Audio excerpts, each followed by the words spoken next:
Bonsoir tout le monde et bienvenue à cette rencontre ce soir, une première pour nous. Donc, excusez-nous si jamais il y a des petits pépins techniques, mais en général, vous êtes un groupe très chaleureux, puis je suis à peu près certaine que vous allez nous excuser si jamais il y a des problèmes, mais restez avec nous, puis on va essayer de les régler si jamais ça survient. Sans plus attarder, en fait, j'aimerais vous présenter M. André Pratt. Merci d'être avec nous ce soir, M. Pratt. On est très enchantés de vous avoir. En fait, M. Pratt a été journaliste pendant près de 40 ans, donc 30 années au quotidien La Presse. De 2011 à 2015, il était vice-président et éditorialiste en chef du journal. En fait, en 2016, il a été nommé au Sénat et il a démissionné en octobre 2019. Donc, il est resté 3 ans et demi. Il est l'auteur de nombreux livres sur l'histoire, la politique et les médias. Et dans son ouvrage le plus récent, Sénateur, moi, il révèle pour la première fois que pendant toute sa vie adulte, il a combattu la dépression et les migraines chroniques résistantes aux traitements. Donc, merci encore, M. Pratt, d'être parmi nous ce soir. Puis j'ai très hâte d'entendre votre histoire. Merci. Bien, merci à vous de m'accueillir. Et j'ai pris l'habitude, quand j'étais, le peu de temps que j'étais au Sénat, à écrire ce que je voulais dire, parce que au Sénat, quand tu improvises, tu te mets souvent les pieds dans les plats. Alors, j'ai quand même choisi, je vais essayer de pas trop lire, là, mais j'ai quand même choisi d'écrire parce que c'est un sujet qui est, pour moi, comme pour vous, assez délicat et complexe. D'abord, je veux remercier les gens de Migraine Québec de m'avoir invité. J'avoue que je n'étais pas familier avec l'organisme. J'aurais dû l'être après tant d'années à être pris avec les migraines. Mais enfin, je le découvre avec grand plaisir. Probablement, comme beaucoup d'entre vous, j'ai pensé pendant longtemps que j'étais à peu près la seule personne à vivre ce genre de problème-là. Et en fait, j'ai longtemps même pas mis le mot migraine sur ce dont je souffrais. Alors, j'ai découvert au contraire qu'à la longue, on était très nombreux et que cette seule idée de savoir que je n'étais pas le seul à souffrir de ce problème-là apportait un certain réconfort. Ce soir, je ne vous ferai pas de grandes confidences et j'ai certainement pas de conseils ou de leçons à donner. Comme vous, j'ai progressivement appris à vivre avec cette étrange maladie. Et je dirais ces maladies, puisque, comme Heather l'a dit, je souffre à la fois de migraine et de dépression. Les deux vont souvent ensemble, semble-t-il. À l'âge de 18 ans, j'ai fait une dépression très sévère qui a mené à une tentative de suicide qui a été ratée de très peu. Depuis ce temps-là, la dépression fait partie de ma vie. Les migraines, elles, se sont installées un petit peu plus tard, quand j'avais dans la vingtaine. À l'époque, je travaillais pour une station de radio qui était très importante à l'époque, qui s'appelle encore CKC, mais qui est beaucoup moins importante qu'elle l'était. On était un groupe de jeunes qui travaillions là et on travaillait très fort à des heures complètement folles.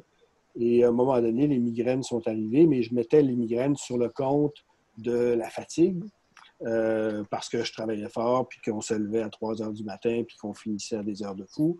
En plus de ça, j'avais un ami qui souffrait, lui, de migraines différentes de ce dont je souffrais.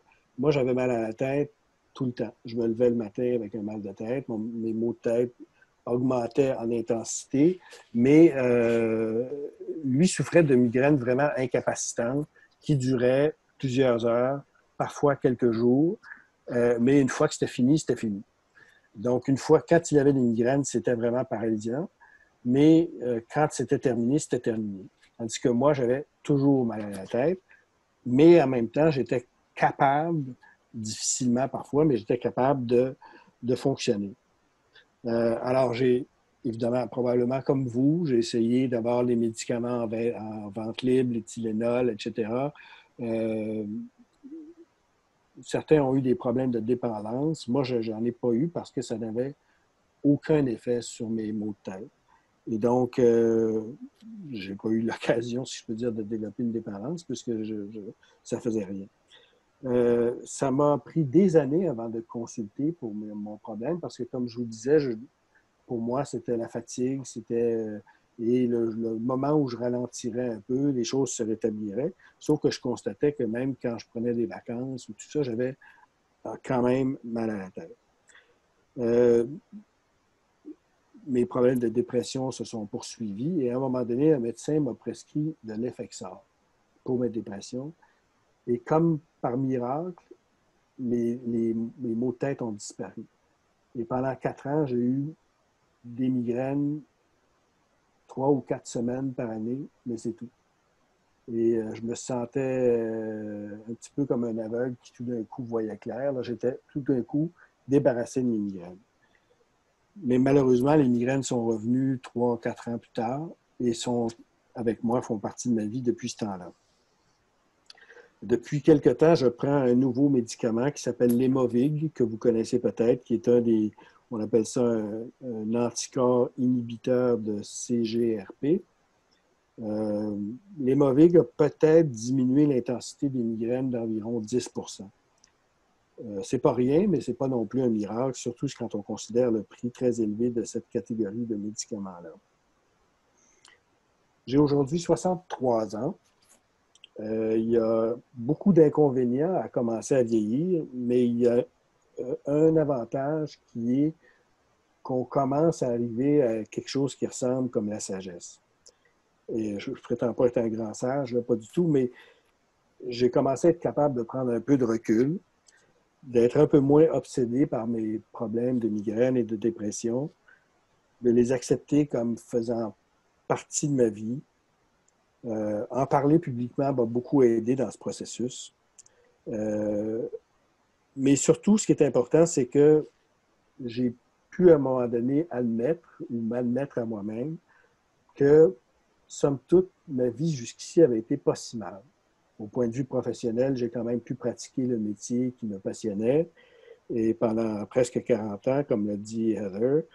Et plus important encore, dans ma vie personnelle, j'ai été très chanceux. Et donc, finalement, je me dis, bon, oui, j'ai ce problème-là de migraine et de dépression, mais j'ai réussi à vivre avec et j'ai été assez chanceux pour que les circonstances me permettent de vivre avec et de dire finalement, bon, ben, je suis plutôt heureux finalement. J'ai aucun mérite pour ça. Je suis vraiment, comme je le disais, c'est vraiment une question de chance. Avec le temps, j'en suis venu à certains constats, si je peux dire. D'abord, les migraines et la dépression ont une particularité, c'est qu'elles sont invisibles. Personne ne sait que lorsque vous assistez à une réunion, vous rencontrez un client, vous participez à une conférence ou vous travaillez à votre pupitre, vous souffrez. Que le mal est tel qu'il exige d'être combattu à chaque minute et que ce faisant, c'est devenu très difficile de vous concentrer sur ce que vous faites. Personne ne sait que si vous faites une vie de moine où le maintien d'une routine exacte, presque maniaque, est essentiel, c'est pas parce que vous êtes un grincheux ou un rabat-joie, mais parce que le moindre stress augmente l'intensité des migraines. Personne ne sait que si vous êtes toujours le premier à partir d'une soirée entre amis, c'est parce que le soir, les maux de tête sont devenus tout simplement intolérables. Cette invisibilité fait que les migraines et la dépression sont des handicaps qu'on vit généralement en solitaire, ce qui rend les choses encore plus pénibles. C'est pourquoi moi, j'ai découvert en tout cas que c'est utile d'en parler. C'est pas facile parce que c'est avouer aux autres, mais c'est surtout s'avouer à soi-même qu'on n'est pas invincible, qu'au contraire, on est diminué, d'une certaine façon handicapé.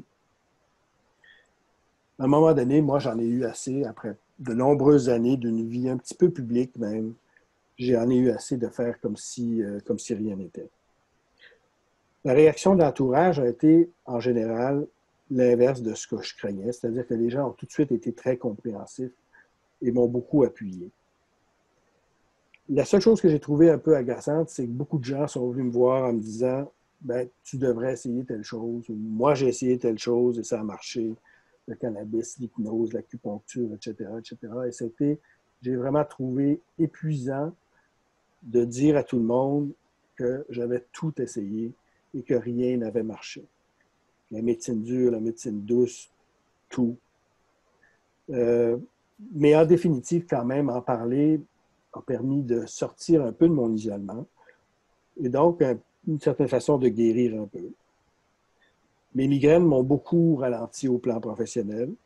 J'ai dû faire une croix sur plein de choses qui exigeaient trop d'énergie, plein de projets que je n'ai pas pu mener, encore une fois, faute d'énergie, car vous le savez probablement mieux que moi, les migraines pompent une quantité incroyable d'énergie. J'ai été vraiment extraordinairement chanceux. Et j'aimerais juste 2 minutes vous parler de ma vie personnelle parce que je l'ai fait dans mon livre et c'est un élément très important de l'espèce d'équilibre que j'ai pu trouver. On est le 31 juillet, dans 15 jours, le 15 août, moi et ma conjointe, Anne-Marie, on va célébrer notre 40e anniversaire de mariage. Et en octobre, le 8 octobre, on va fêter le 45e anniversaire de notre première sortie. De nos jours, une telle longévité, c'est quand même pas banal. Et j'en suis très reconnaissant au destin ou à quiconque a décidé ça, de nous mettre sur la route l'un de l'autre. En plus, on a 2 beaux grands-enfants, aujourd'hui adultes. Je suis très fier d'eux. Ils ont fait leur chemin dans la vie. Ils font face à des obstacles, mais en définitive, eux aussi, ils s'en tirent plutôt bien. Et encore une fois, je dois dire que j'ai été incroyablement chanceux. Les migraines, la dépression ont évidemment perturbé notre vie, notre union, notre famille. Mais ici encore, j'ai été privilégié d'épouser une femme qui n'a pas cessé de m'épauler tout ce temps, malgré la dépression et les migraines. On a eu nos joies, nos peines, il y a eu des moments difficiles. Mais ici, les remèdes ont été l'amour, l'amitié, très important. J'ai beaucoup parlé de chance, car je suis bien conscient que, comme les migraines dont je souffre m'ont permis quand même de fonctionner dans la vie, probablement qu'elles sont, dans plusieurs cas, moins graves que celles dont vous souffrez vous-même. Alors, j'aimerais ça ce soir vous rendre hommage à vous qui êtes ici ce soir, malgré probablement une migraine assez pénible. J'ai beaucoup d'admiration pour votre courage, le courage dont vous faites preuve, par exemple, en participant à cette soirée aux activités de Migraine Québec. Je veux aussi rendre un hommage au docteur Michel Aubé, que certains d'entre vous connaissez peut-être, de l'Institut de neurologie de Montréal, qui m'a soigné pendant les années précédant sa retraite. Le docteur Aubé est un pionnier de renommée mondiale dans la recherche des migraines et j'ai été privilégié de l'avoir comme médecin et aussi d'une certaine façon comme confident, parce que lui, il comprenait. Un jour, le docteur Aubé m'a donné une sorte d'explication que j'ai trouvée très intéressante de mes migraines. Ceci se serait initié dans ma vie en réaction au rythme de travail de fou que je m'imposais dans mes premières années en journalisme. Mon corps, d'une certaine façon, protestait. Sa façon de protester, c'était les migraines.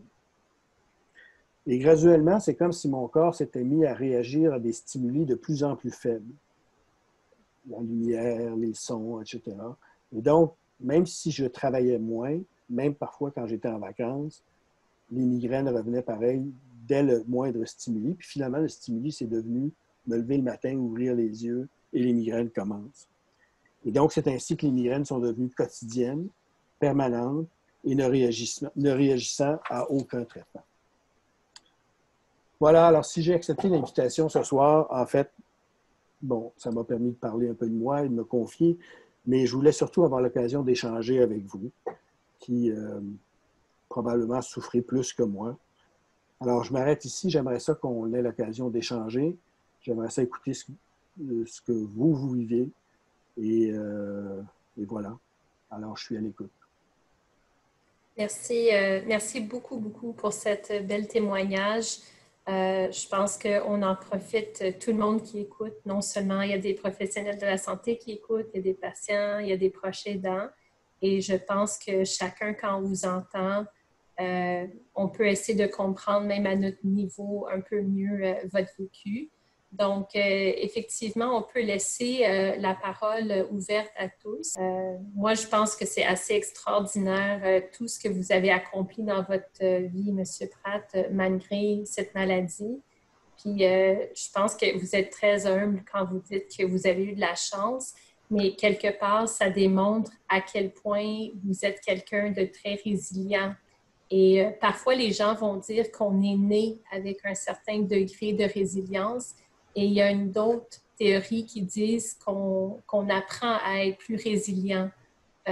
Donc, je me demandais, de votre point de vue, pensez-vous que vous avez été quelqu'un élevé ou né avec un certain degré de résilience, ou avez-vous acquis ça à travers les années? Euh, parce que je me vois tellement pas comme ça, mais moi, j'ai été élevé par un père qui était très sévère et très exigeant. Alors, c'est sûr que dans ma vie, dès le départ, j'ai été conditionné à l'idée qu'il fallait que je travaille et que je réussisse au plan professionnel. Ça m'a mis constamment, même après le décès de mon père, dans un... J'étais né dans une culture du travail. C'était inimaginable pour moi de ne pas travailler et travailler fort pour réussir, parce que c'était des valeurs tellement fortes chez nous. Alors, d'une certaine façon, je n'avais pas le choix parce que c'était tellement essentiel dans ma culture, j'avais pas le choix que de faire ça. Et donc, quand les migraines sont arrivées au milieu de la vingtaine euh, et que je voyais qu'il n'y avait rien à faire, euh, j'ai comme pas eu le choix. C'était même pas une question de mérite ou de résilience ou tout ça. Je devais vivre avec ça. Et comme je l'ai dit tantôt, ça a pris plusieurs années avant même que je mette le mot migraine là-dessus. Pour moi, j'avais mal à la tête. Et puis, bon, c'était le prix à payer pour travailler fort et travailler à des heures de fou. Et ça a pris plusieurs années et plusieurs consultations avec plusieurs médecins pour que finalement, je me rende compte que je dirais que j'avais le droit d'appeler ça des migraines et que ça existait, même si ce n'était pas exactement ce que d'autres migraineux pouvaient avoir comme expérience. Et c'est pour ça que ça serait intéressant de voir un peu ce que les gens ont à dire, pas sur ce que j'ai dit, mais pour ce qu'eux vivent, parce que les migraines prennent tellement de formes différentes. Elles sont toutes incapacitantes, mais elles sont toutes différentes, que c'est important de pouvoir partager ça avec d'autres pour justement voir comment les autres réussissent à être résilients et à vivre, à traverser leur vie malgré ce qu'on peut appeler un handicap. Mm-hmm. Tout à fait. Je voulais vous remercier vraiment chaudement, M. Pratt. Votre témoignage m'a donné des frissons par moment. Je me suis énormément retrouvée dans ce que vous avez décrit. Je pense que je l'ai vécu peut-être un peu en décalé. J'ai seulement 37 ans, mais j'ai commencé les migraines à l'âge de 9 ans. Donc, j'ai commencé plus tôt. Puis, je pense que je suis arrivée un peu au même constat que vous, plus tôt aussi. Mais c'était la première fois que j'entendais, que j'avais la chance d'entendre quelqu'un nommer les choses que j'ai vécues du temps que j'essayais d'être performante sur le marché du travail. Vous avez parlé tantôt que vous avez grandi dans un environnement où on valorisait beaucoup le travail. Et moi aussi, c'était comme ça. Je me mettais beaucoup de pression. J'avais des exigences élevées au travail. Et moi, j'étais enseignante. Et à un moment donné, les migraines sont devenues chroniques quotidiennes comme vous. Je me levais le matin, la douleur. Quand vous avez dit tantôt que votre neurologue vous avait dit un jour que votre corps réagissait, vous envoyez dans le fond des signaux d'alarme à travers la migraine pour dire il faut que tu ralentisses, c'est ce que j'ai senti moi aussi. Moi aussi, j'ai vécu plusieurs dépressions, dont une grosse en 2012, où là, j'ai dû cesser d'enseigner, j'ai dû réévaluer ma façon de vivre et d'entrevoir mon avenir parce que j'étais encore jeune. Donc, je trouve vraiment... Bref, je voulais juste vous dire que je trouve ça inspirant, vous écouter parler comme ça. Et ben, vous m'avez comme prouvé que j'étais sur la bonne voie, finalement, je pense. Mais moi, j'aurais une question pour vous, en fait. Depuis que vous avez ralenti votre rythme, est-ce que vos migraines quotidiennes sont revenues à un rythme un petit peu plus acceptable? Est-ce que vous en faites encore quotidiennement des migraines ou c'est un peu moins fréquent? Merci beaucoup de votre témoignage, Marie-France. J'essaie d'imaginer ce que ça doit être d'avoir des migraines à 9 ans. Ça ne doit pas être évident du tout, hein. Écoutez, la prémisse de votre question n'est pas tout à fait exacte parce que dans le fond, je n'ai jamais été capable de vraiment ralentir. La remise en question de la vie ou tout ça, pour moi, les valeurs de travail sont tellement incrustées profondément que je ne peux pas vraiment m'arrêter. Je me mets toujours plus sur les épaules. Alors, est-ce que si... En fait, très honnêtement, j'avais demandé au docteur Aubé, dont j'ai parlé tantôt à un moment donné, j'ai dit, qu'est-ce qui arriverait si je prenais ma retraite? Je pense que je devais avoir 55 ans à l'époque. Qu'est-ce qui arriverait si je prenais ma retraite? J'arrête tout complètement. Et il m'avait dit, ne faites jamais ça. Parce que si vous faites ça, les migraines vont peut-être baisser un peu, mais là où vous êtes rendu, ça fait tellement d'années que votre corps s'est conditionné à réagir comme ça. Il se pourrait très bien que vous continuiez d'avoir des migraines, puis là, vous allez obséder là-dessus. Parce que ce sera la seule chose qu'il y a dans votre vie, ça va être les migraines et la dépression. Donc, lui, il m'avait conseillé de ralentir, puis j'avoue que je ne l'ai pas beaucoup écouté, mais il reste qu'avec l'âge un petit peu, en vieillissant, j'ai appris quand même à mieux gérer. Tu sais, je parlais tantôt de la routine. Bon, c'est très agaçant pour l'entourage, mais j'ai vraiment constaté que ça fait une différence énorme. Tu sais. Entre me coucher à 10 heures le soir puis me coucher à minuit après une soirée entre amis, je sais très bien que si je me couche à minuit, je vais en payer le prix. Des fois, plusieurs journées consécutives. Alors, à un moment donné, j'ai fini par accepter ça, puis à faire accepter un peu à mon entourage que c'est comme ça. Puis c'est l'avantage d'en parler, hein, parce que pendant de nombreuses années, j'en ai jamais parlé. Donc, une fois qu'on en parle, les gens trouvent ça agaçant parfois, mais ils comprennent et c'est mieux. Mais moi, j'ai une question pour vous. Je ne veux pas prendre le temps des autres, mais qu'est-ce que vous faites maintenant? Est-ce que vous continuez d'enseigner? Non, je n'enseigne plus maintenant. Maintenant, en fait, je consacre mon temps pour Migraine Québec. Ah oui, Je OK. suis bénévole pour Migraine Québec depuis D'accord. 2015 et je suis membre du CA aussi de Migraine Québec. Ah, c'est beau, c'est bien. Bravo. Ben, merci. Ben, j'ai décidé d'utiliser un peu mes compétences pour enseigner, pour finalement enseigner aux migraineux à prendre en charge leur Ah, maladie. merveilleux, merveilleux. Bravo. Merci à vous pour votre réponse. Donc, on avait Rémi hein, qui avait une... Oui, Monsieur Pratt, j'aurais une question. Tout à l'heure, vous avez dit, premièrement, là, j'ai dû quitter pendant 2 minutes. Peut-être que vous avez peut-être mentionné la réponse, mais combien de temps ça a pris à fixer le diagnostic de migraine chronique, probablement dans votre cas? Ça a été très long. Ça a été très long parce que au début, j'ai vu des médecins généralistes, médecins de famille, qui ne savaient pas vraiment quoi me dire. Et donc, ça a pris, d'abord, ça a pris des années pour que j'en parle à un médecin. Et après, ça a pris de nombreuses années pour que finalement, en fait, c'est quand j'ai vu le docteur Aubé à l'Institut de neurologie qui m'a dit, ben, ce que vous faites, c'est des migraines. Et j'ai dit, alors j'étais un peu étonné parce que j'ai dit, mais il me semblait que les migraines, c'est des gens qui sont obligés de se mettre un sac sur la tête, puis qui vont avoir des maux de cœur, etc. Moi, j'ai des maux de cœur, mais pas tant que ça. Puis jamais je me suis mis un sac sur la tête ou la lumière, ça me dérange, mais pas plus que ça. Donc, mais c'est lui qui m'a dit, oui, mais ça correspond à une forme de migraine qu'on connaît, qui sont des migraines quotidiennes, non traitables ou qui ne réagissent pas au traitement. Et donc, ça, c'était, tu sais, j'avais 50 ans peut-être, donc ça faisait 25 ans que je souffrais de ça, sans avoir pu mettre le doigt sur ce que c'était exactement. D'accord. Je vous remercie pour la réponse, premièrement. Je vous remercie pour votre témoignage ce soir. Est-ce que je peux poser 2 autres questions qui sont liées? Tout à l'heure, vous avez mentionné dans votre témoignage que vous ne pensiez pas que vous souffrez comme on souffrait. Pourquoi?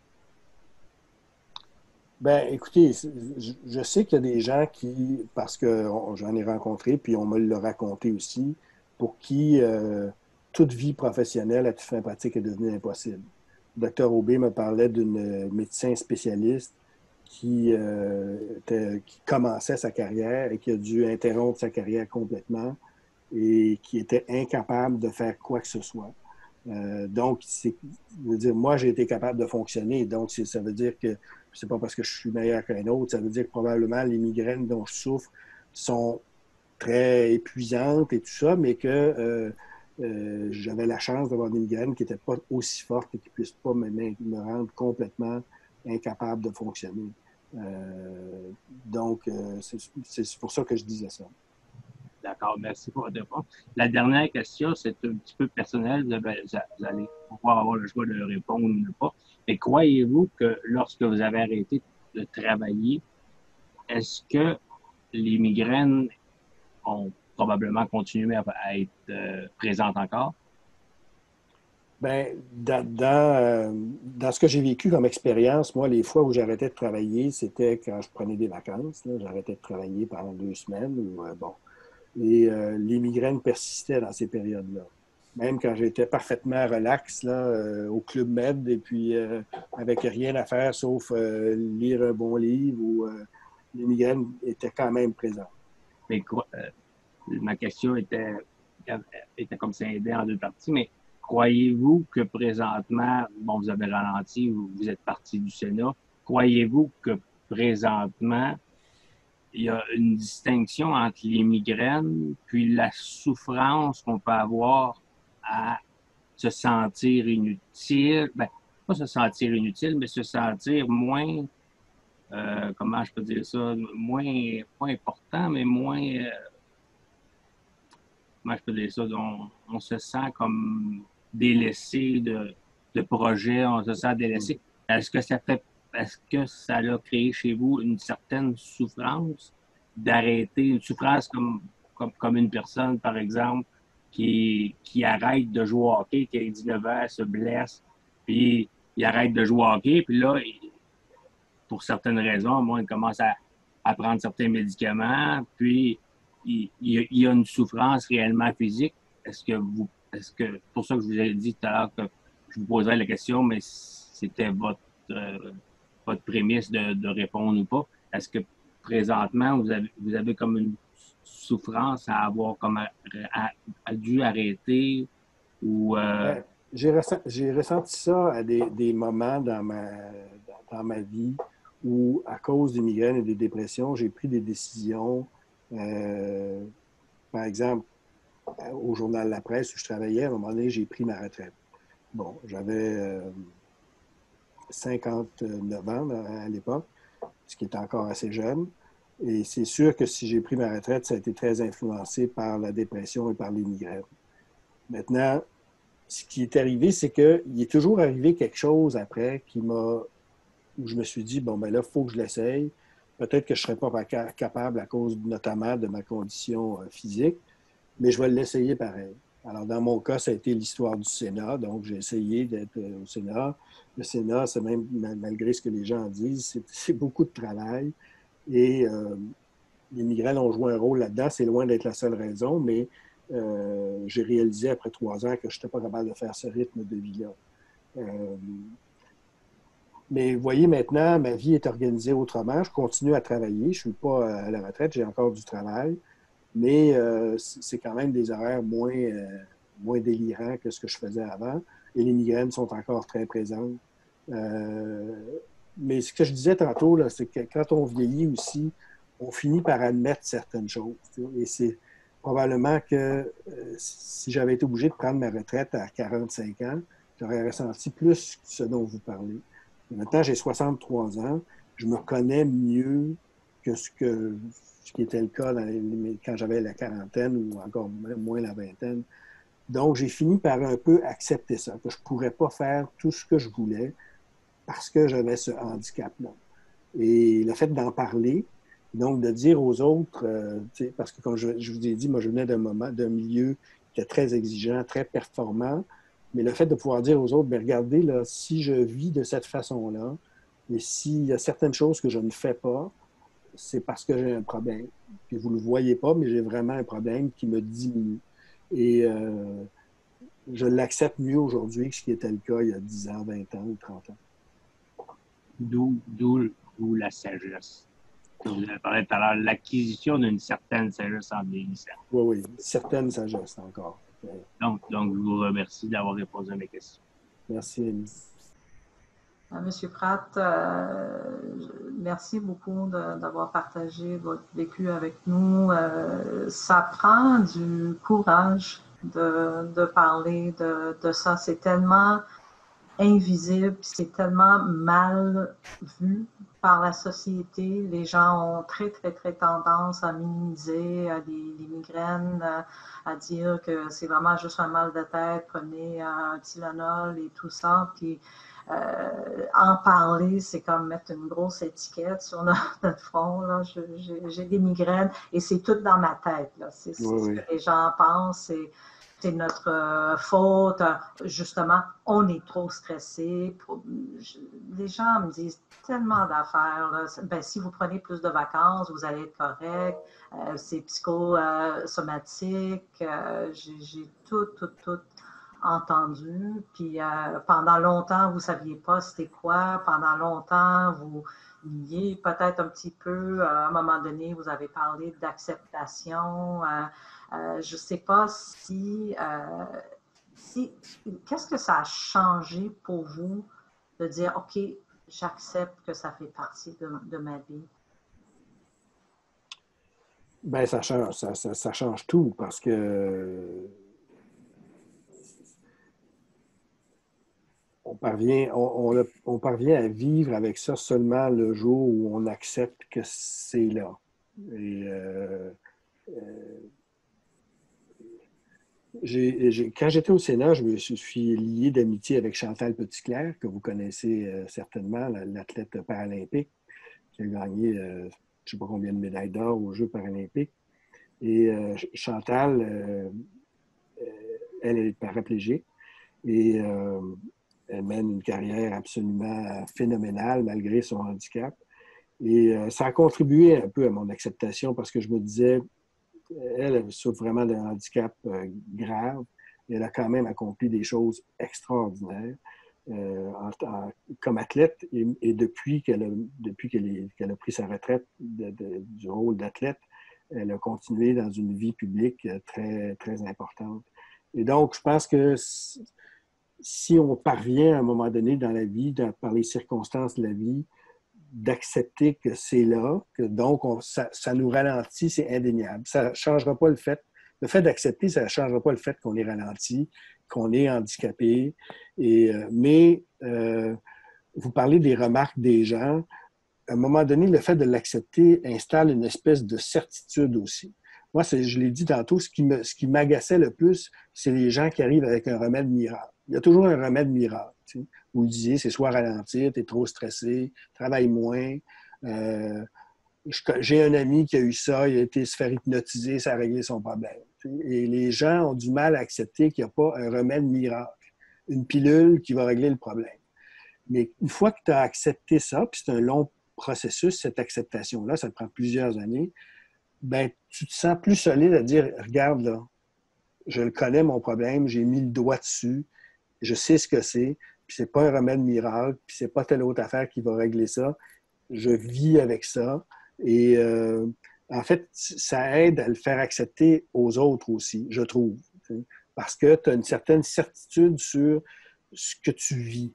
Et c'est ça, une certaine certitude sur ce que tu vis. Puis moi, c'est ce que ça m'a pris le plus de temps, comme je pouvais même pas nommer ce que c'était, parce que je connaissais personne qui souffrait de ça. Et les médecins eux-mêmes n'étaient pas capables de me dire ce dont je souffrais exactement. Bien, je me disais, je suis un cas unique, il y a un défaut de fabrication quelque part, ou bien je me l'imagine, et j'ai juste à me détendre la mâchoire un peu, puis ça va passer. Donc, ça a pris de nombreuses années, et c'est assez récent, où là, je me suis dit, non, voici ce dont je souffre, grâce en partie au docteur Aubé, voici ce dont je souffre, il y a d'autres personnes qui souffrent de la même chose, c'est un handicap, c'est un problème, mais je suis capable de vivre avec des médicaments et toutes sortes d'autres choses, des exercices et tout. Je suis capable de vivre avec. Et tous ceux qui me disent qu'il y a quelque chose de pas correct que je fais, ben ils sont à côté de la traque. Oui, vous avez tout à fait raison. Merci beaucoup. Puis merci d'être là avec nous ce soir. On l'apprécie énormément, votre présence. Puis on a besoin de plus de gens comme vous qui ont le courage d'en parler. Donc, encore une fois, un grand merci. Je vous remercie beaucoup pour votre témoignage, M. Pratt. Et puis, on entend souvent parler des migraines qui sont très fortes, très handicapantes, frappantes. Moi, je vis beaucoup les migraines comme vous. C'est beaucoup plus souvent modéré.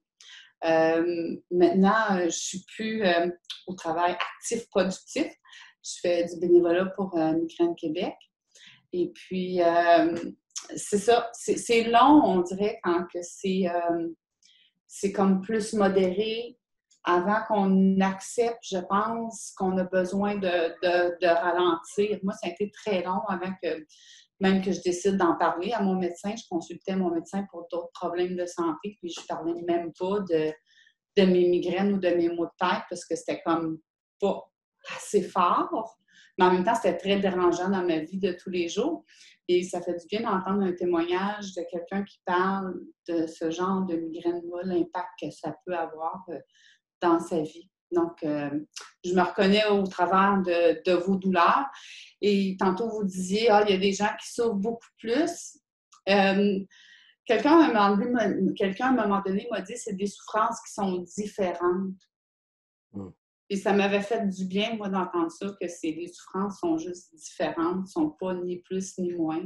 C'est un impact qui est différent dans notre vie parce qu'on ne prend jamais, ou pas souvent, le temps de se reposer. Et je vous remercie beaucoup.